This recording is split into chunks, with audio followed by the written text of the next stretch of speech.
like to come back and hear more about the history of Kristallnacht, the history side, Walter speaks every Wednesday and Wednesdays and Fridays at 1 o'clock. He, of course, is a survivor of Kristallnacht, Night of the Broken Glass, as well as an American veteran of World War II. Of course, we'd like to thank Walter for that, for Veterans Day tomorrow. He's also an entrepreneur and an advocate for respect and for the rights and freedom of others. Because of his outstanding service to the museum, we also have a dedicated library to Walter as well. So I'd like to, of course, welcome Mr. Walter Sommers. Thank you.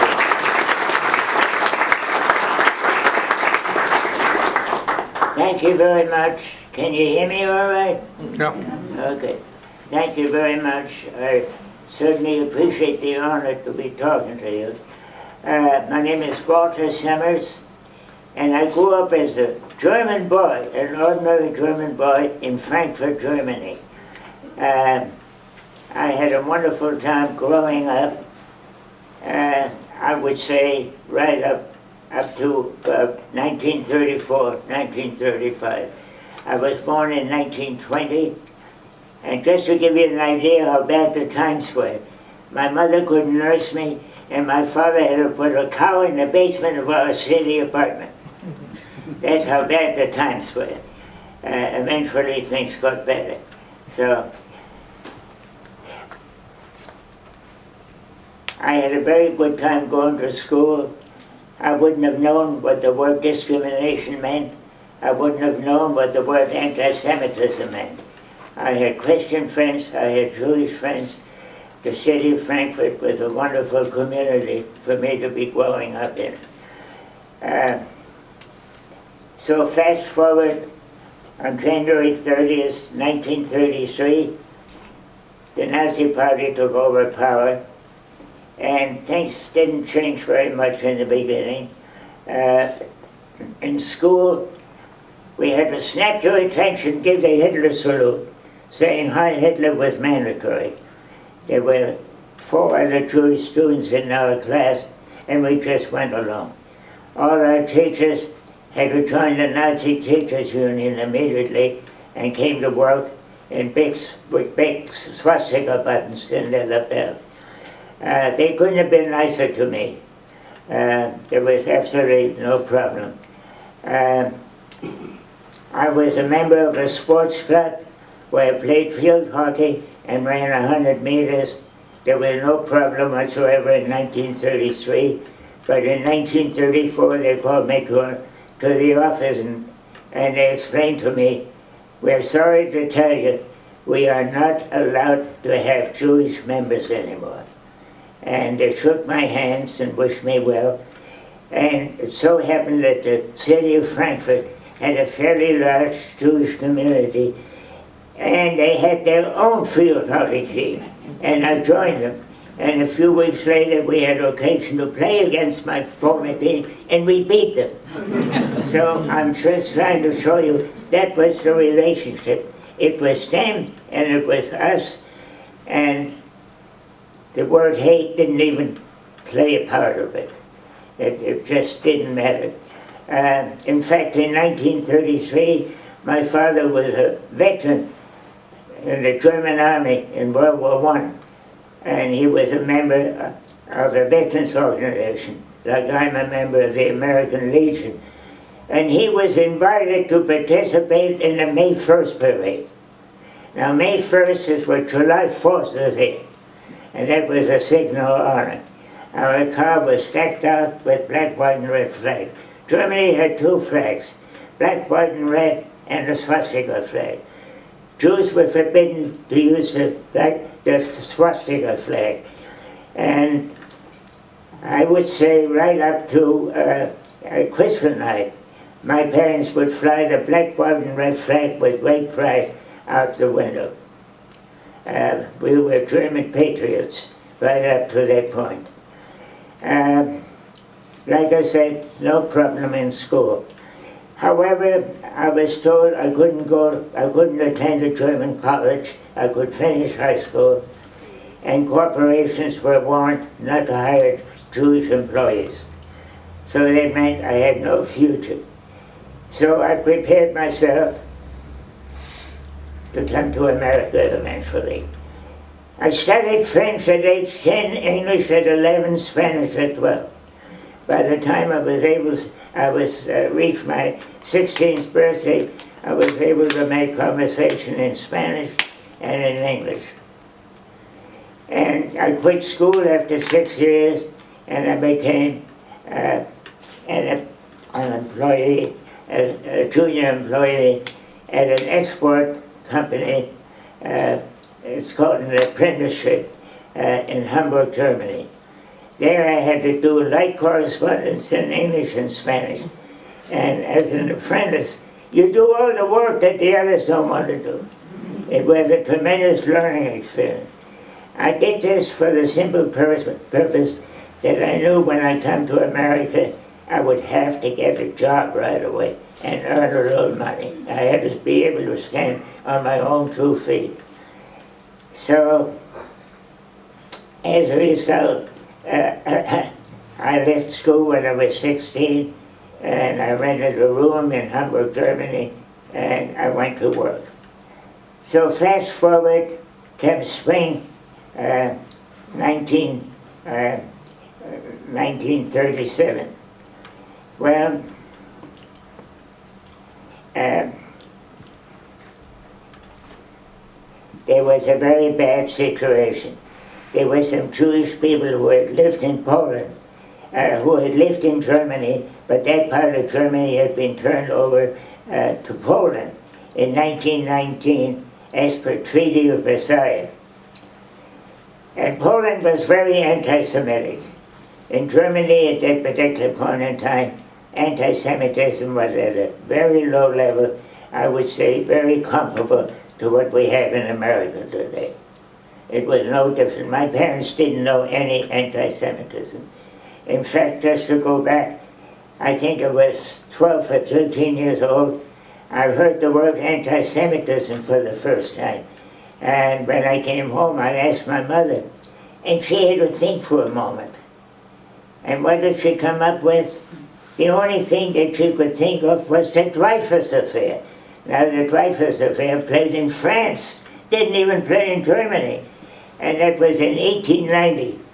Dreyfus was the first Jewish officer in the French army. And he was a kind of an arrogant person. And people don't like arrogant people. And so he was disliked.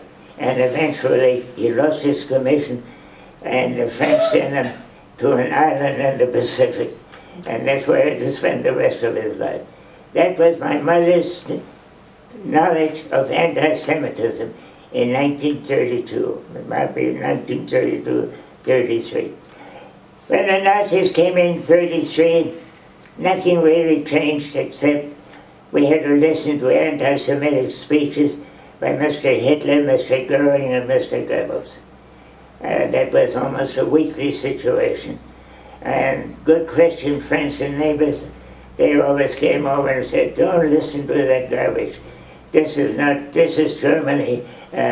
This won't last long. Well, we found out different. And my parents believed it very, very strongly. So, like I said, things were going from bad to worse. Now, the beginning of the Holocaust started on November 9th, 1938. And I'm a witness to that. And here's what happened. November 9th, 1938 was on a Thursday. It was an ordinary day for me.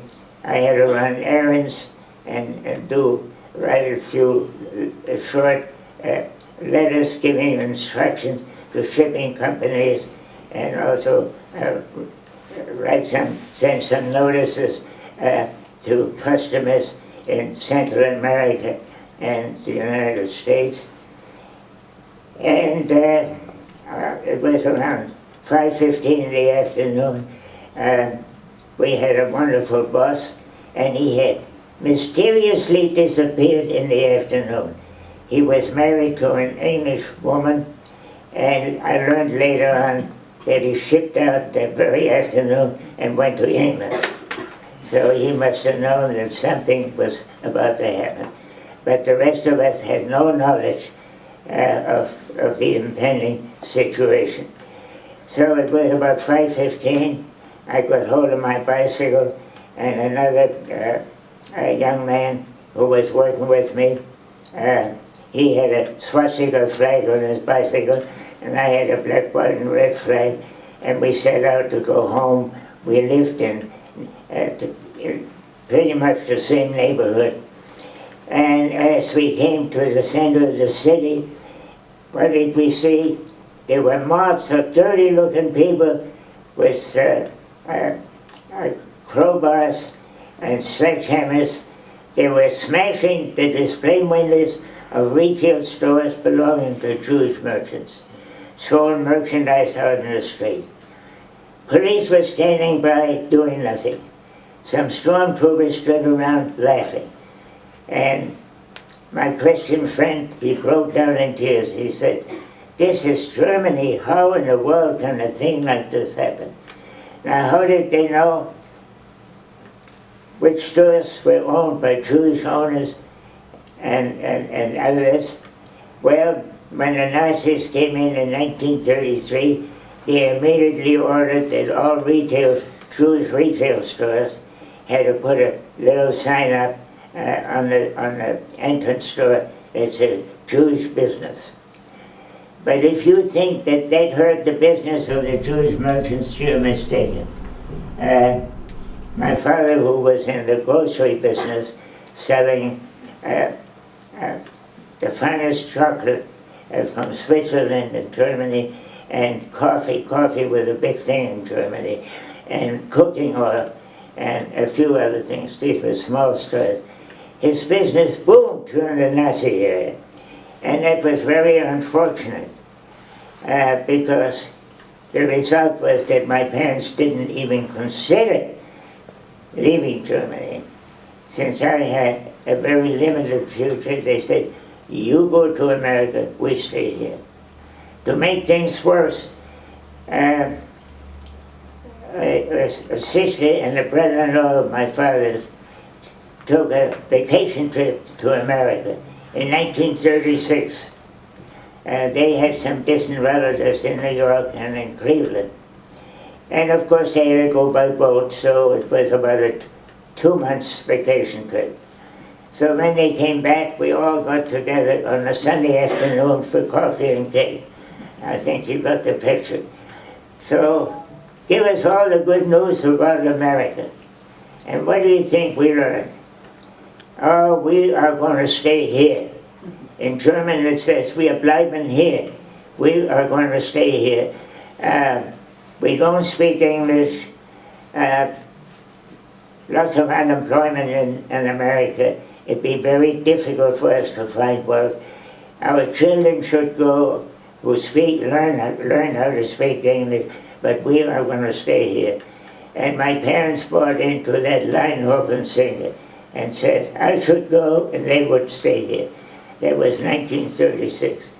And I told that story to a retired school teacher in Frankfurt, Germany in 1999.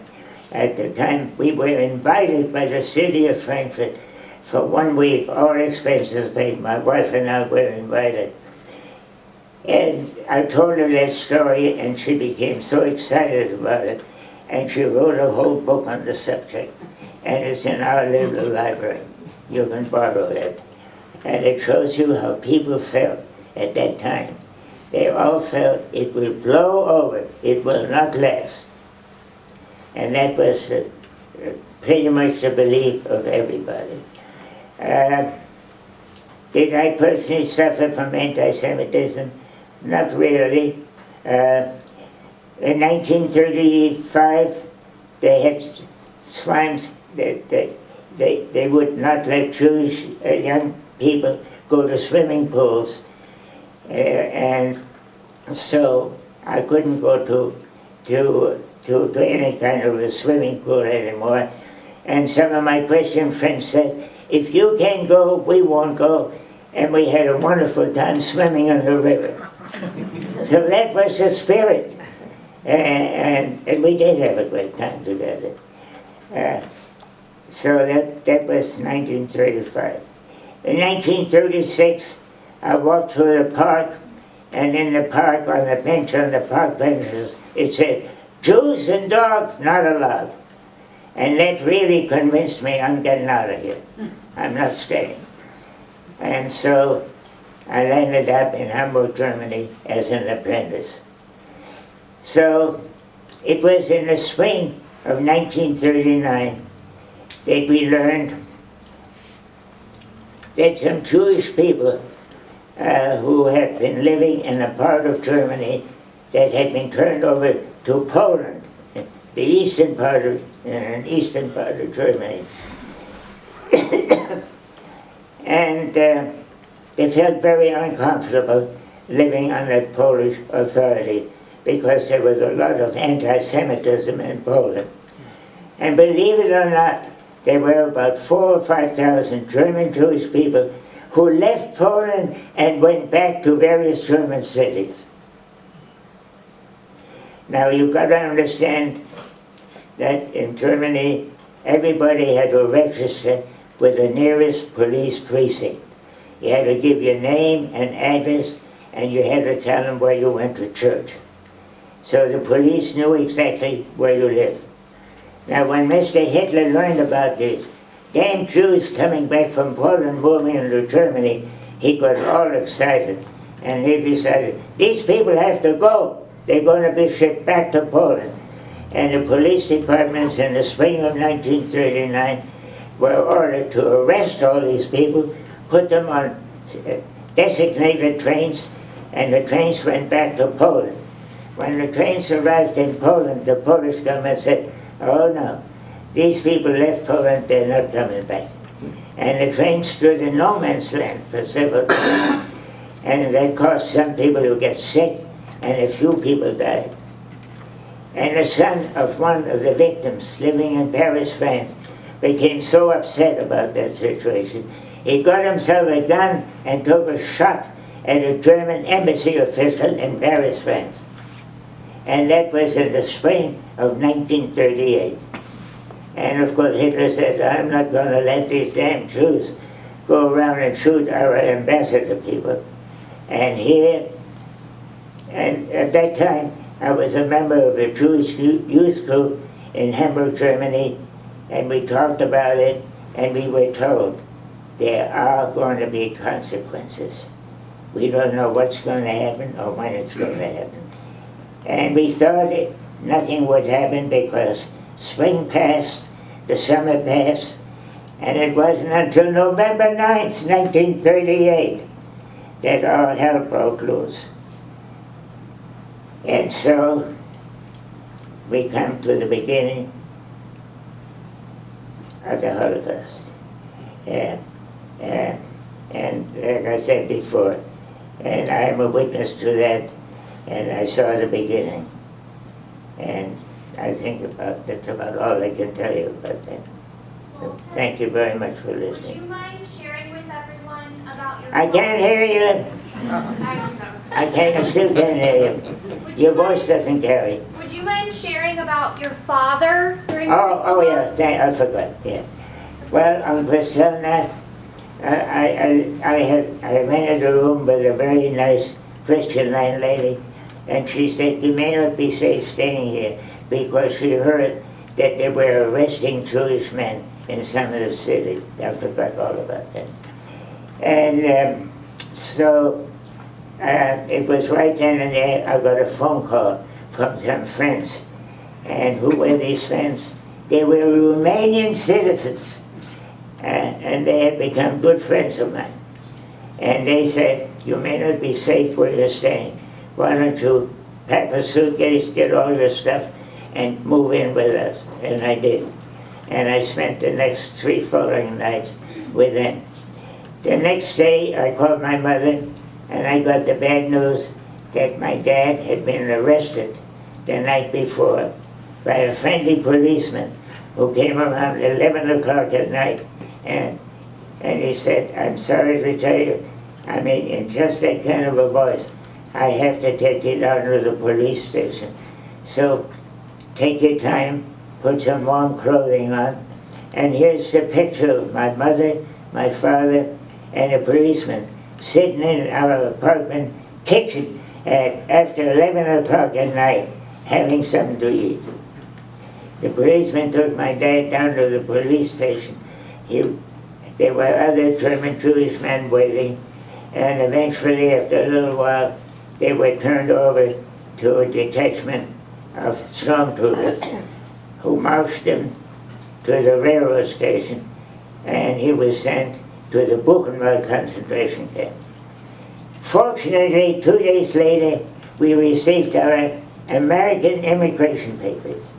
And with those in hand, and with the help of some quote-unquote Nazi friends, we went to various Nazi offices, and we got our dad out of the concentration camp immediately. He was in bad shape, he had a flu, but we recovered, and we came to him, and we were requested to show up at the American consulate in Stuttgart, Germany, the first week in January. And we immediately after that got on a train and traveled to Holland and to catch a boat to America. So I just want to say a word about coming to America, if I may. We expected a very friendly reception, but unfortunately that was not the case. When we arrived in Hoboken, New Jersey, there were some German Nazis aboard our ship with big swastikas in their lapels. And when the American immigration official spotted those Nazis, he smiled at them and said, "These people come up first." And he looked at their papers, passports mostly, and they were on their way within 15 minutes. There were 3 other German Jewish families with us, and they asked me to be the spokesperson. And the questions were very, very different. He didn't smile at us, and he wanted to know whether my father ever had been a member of the Communist Party. Well, far from it. He was a merchant. He was not a member of the Communist Party. Whether my father ever had attempted to overthrow the Nazi government. Because you have to understand, in 1939, the Nazi government was best friends with the U.S. State Department. And what was that? Well, the U.S. State Department liked the stability of the German government, while things were kind of unsettled in France, and England didn't show any kind of leadership. But there was a lot of leadership in Nazi Germany, so the State Department just had a real love affair with the Nazis. So that was the situation then. And then after we landed, things were normal. Yeah, except that we were referred to as a bunch of refugees who were looking to take the jobs of Americans who were also looking for jobs. But I want you to know, I got a job within 2 days. Well, I had a distant cousin, and he worked for a manufacturer making ladies' sleepwear and underwear. And of course I asked him, is there any chance for me to get a job? I needed a job because I only had 25 cents, and my parents hardly had any money. And he said, no, well, why don't you go see the people where we buy our yard goods? And they had a beautiful place on 5th Avenue and near 42nd Street. And I presented myself, and of course I mentioned my cousin's name. And immediately they were full of smiles and were very friendly. And they said, we'll take you out to lunch and you tell us all about Germany. And I had the guts to say, do you mind before we go to lunch, did I look around your place? And they said, by all means. And I did, and about 10 minutes later I came back and said, if you hire me, I put new wrappers on all your piece goods and make it look like it just came in today, because dust had settled on it and some of the wrappers were torn. And they looked at each other and they said, why didn't we think of it? But how soon can you start? And I had a job that paid me $11 a week. Eventually $12, but $13. But you got to remember, at that point in time, You could buy breakfast in downtown New York City for 30 cents. You could buy a good evening dinner for about $5.50 or $6. And a gallon of gas was 17 cents. So that was what a dollar bought at that time. And subway rides for 5 cents. And today they're 2 1/4. So that was my beginning. I want to tell you one other thing.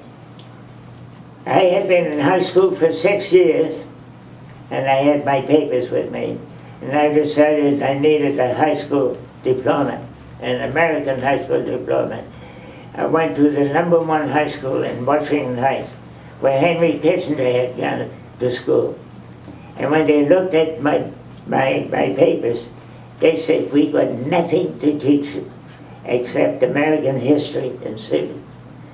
And since you need to work, you come at night for 3 months, twice a week."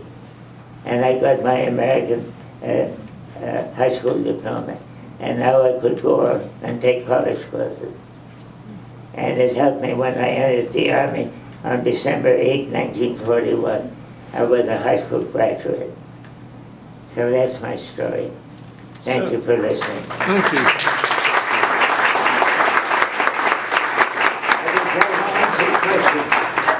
Yes, we have a few minutes if anyone has any questions for Walter. All questions are good questions. So, when you came to the States, Wait a minute. when you came to the States and you graduated high school, Yeah. and did you get drafted on December 8th, or did you Well, let enlist? me tell you, okay. I'll talk about my big Army career. I'm a World War II combat veteran of the 77th Infantry Division Artillery. So December 8th, I went down to the recruiting office, and he said, "Oh, you gotta be kidding.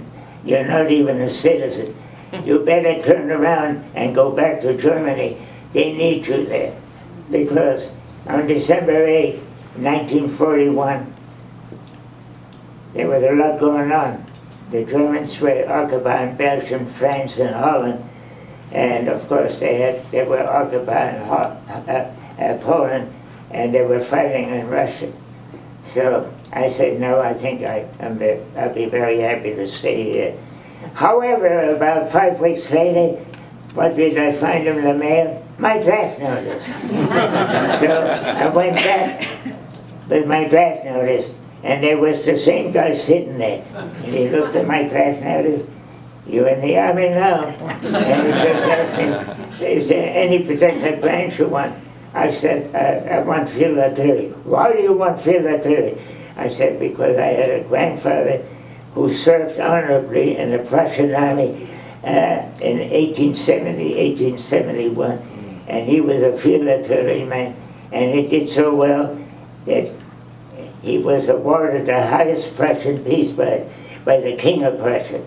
And we're very proud of that. So he said, "You're in the field artillery." And I became a corporal in the field artillery. And since I had studied trigonometry, I was trained to be an assistant to the forward observer. And we fired 99-pound high explosive shells at our Japanese friends. They didn't know what hit them. Do you have any other questions for Pardon? Walter? Any other questions? Yeah, Pardon?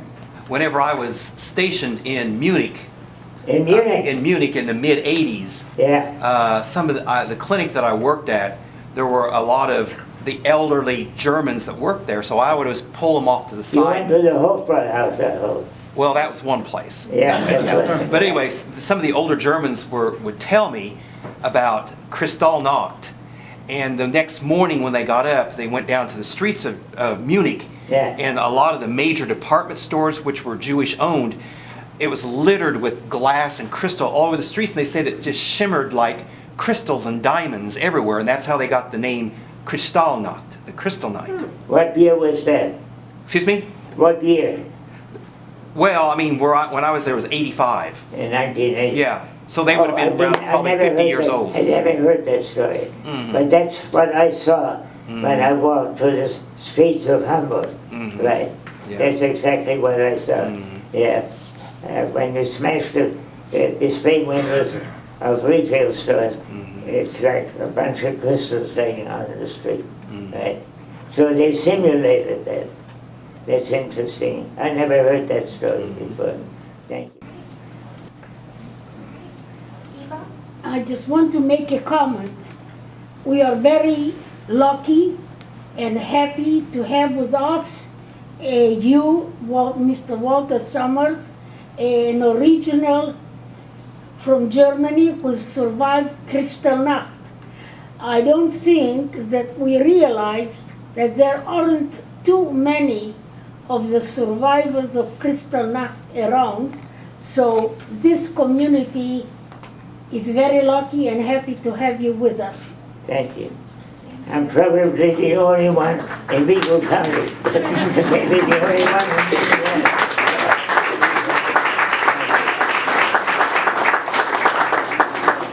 Well, if we would like to, we're going to begin our candlelight vigil now.